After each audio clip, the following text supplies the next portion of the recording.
Oke, mari kita bedah materinya. Hari ini kita bakal bongkar abis sebuah reaksi berantai mekanika fisika yang benar-benar luar biasa. Serius, ini adalah fenomena yang terjadi di sekeliling kita setiap detiknya. Energi tak kasat mata yang secara harfiah menggerakkan seluruh dunia modern kita. Mulai dari gerakan sesimpel senar gitar yang kalian petik, sampai ke teknologi medis super canggih yang menyelamatkan nyawa. Nah, biar pembahasannya terarah, ini silabus kita untuk hari ini. Kita punya 5 poin utama, mulai dari konsep dasar sebuah getaran, gelombang, karakteristik fisika gelombang bunyi, fenomena efek Doppler, dan terakhir, gimana semua itu dipakai di aplikasi teknologi kehidupan nyata. Kita bakal melangkah dari pergerakan yang paling kecil sampai ke teknologi raksasa. Kita masuk ke bagian pertama, konsep dasar sebuah getaran. Ini adalah titik awal dari semua pergerakan. Fondasi paling dasar sebelum kita ngomongin fisika gelombang yang lebih jauh. Tapi, pernah nggak sih kalian kepikiran satu getaran itu wujud aslinya kayak gimana?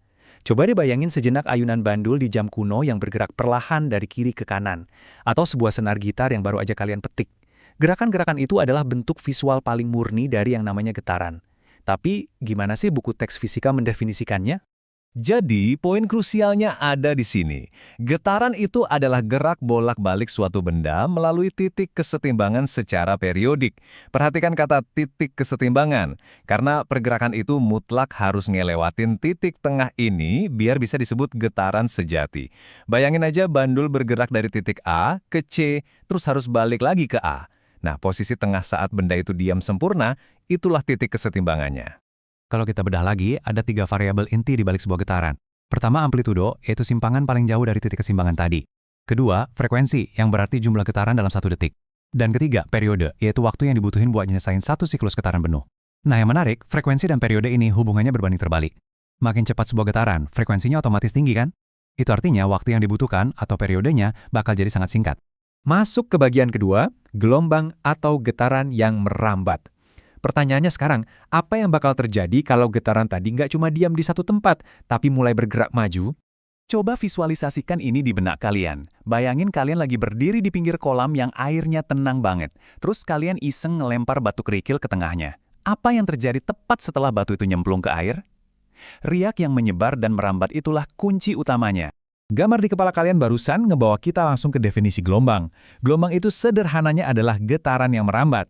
Dan tugas utamanya, bawa energi dari titik satu ke titik lain tanpa memindahkan zat perantaranya secara permanen. Ini aturan fundamental banget di fisika. Cuma energinya yang pindah, mediumnya tetap diem. Air kolam tadi itu cuma naik turun sebentar. Dia nggak ikut keseret secara permanen sampai ke pinggir kolam. Nah, dari arah getarnya, gelombang ini kebagi jadi 2 kubu yang beda banget. Gelombang transversal arah getarnya tegak lurus sama arah rambatnya, makanya dia ngebentuk pola bukit dan lembah, kayak ombak laut. Di sisi lain, gelombang longitudinal, arah getarnya malah sejajar sama arah rambat. Hasilnya, bukan bukit lembah, tapi pola saling dorong yang kita sebut rapatan dan renggangan. Selain dari arah getar, kalau kita lihat dari tempat dia bergerak, gelombang juga punya 2 kategori yang ekstrim.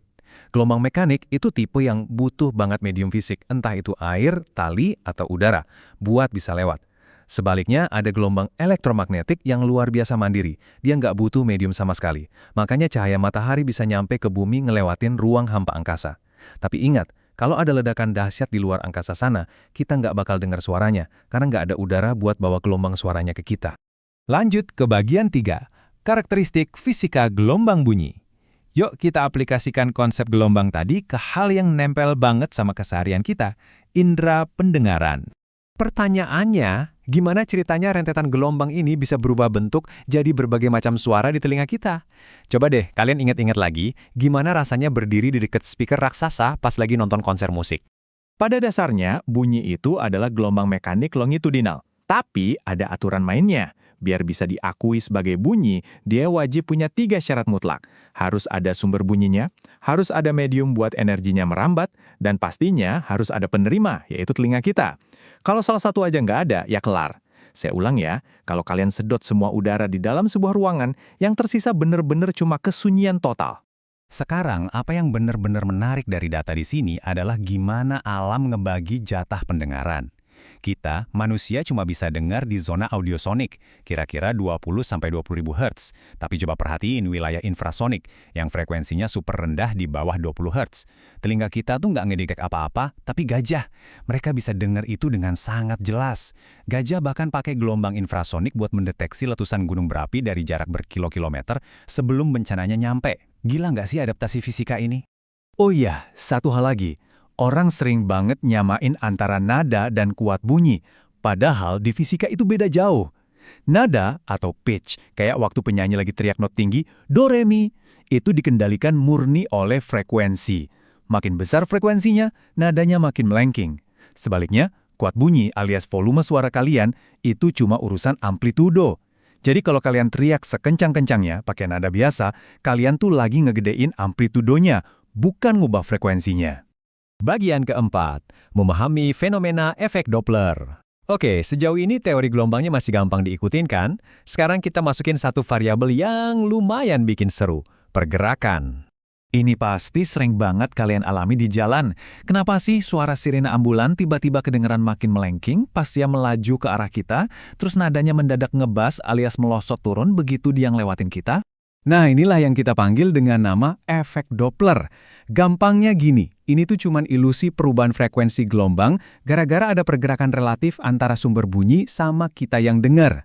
Bayangin gelombang suaranya ya, pas ambulans itu melaju ngedeketin kalian, dia tuh kayak lagi ngejar suaranya sendiri, jadinya gelombangnya tergencet dan makin rapat, makanya nadanya jadi tinggi. Tapi begitu dia lewat dan ngejauh, gelombangnya jadi ketarik dan meregang, bikin nadanya langsung turun drastis. Buat ngitung ini emang ada rumusnya yang kelihatannya ribet pakai plus minus, tapi sebenarnya logikanya gampang banget buat dicerna. Tanda plus minus di rumus efek Doppler ini cuma ngelihat apakah kalian sama sumber bunyi itu lagi saling mendekat atau saling menjauh. Logikanya persis kayak dua kereta api di stasiun. Kalau jarak kalian berdua makin dekat, interaksi energinya makin padat. Tapi kalau jaraknya makin melebar, interaksinya jadi renggang. Simpel kan? Terakhir, bagian kelima. Aplikasi teknologi kehidupan nyata. Mari kita hubungin semua konsep yang udah kita bahas tadi, kita perbesar skalanya, dan lihat gimana fisika ini ngebangun dunia modern kita. Kita ambil contoh barang yang pasti lagi ada di dekat kalian, smartphone. Tiap kali kalian nekan tombol telepon, ada reaksi berantai yang benar-benar epic. Pertama, pita suara kalian bergetar. Kedua, getaran itu jadi gelombang di udara dan masuk ke mic HP kalian. Ketiga, bagian dalam mic itu ikut bergetar buat ngubah suara tadi jadi sinyal listrik.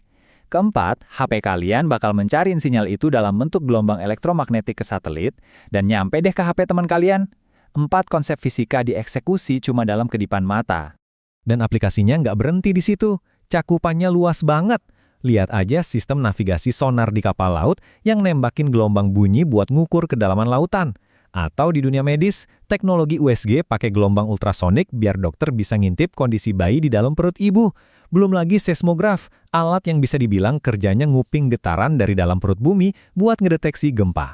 Sebagai penutup buat ngelok semua pemahaman kita di sesi bedah materi ini, semuanya itu bermuara pada satu fakta sederhana. Tanpa ada getaran, nggak bakal ada yang namanya bunyi.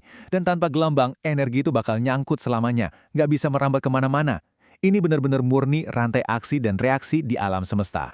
Hukum fisika yang kita omongin dari tadi ini emang wujudnya nggak kelihatan, tapi dia jadi tiang penyangga utama peradaban kita. Nah, kalau seluruh teknologi canggih kita ini ternyata bergantung mutlak sama rantai getaran dan gelombang yang nggak kasat mata, coba deh kalian pikirin satu hal ini. Menurut kalian, fenomena fisika rahasia apa lagi sih yang sebenarnya lagi melintasi dan nembus tubuh kalian tepat pada detik ini? Terus pertahankan rasa penasaran kalian, dan sampai ketemu lagi di sesi pembahasan seru kita berikutnya.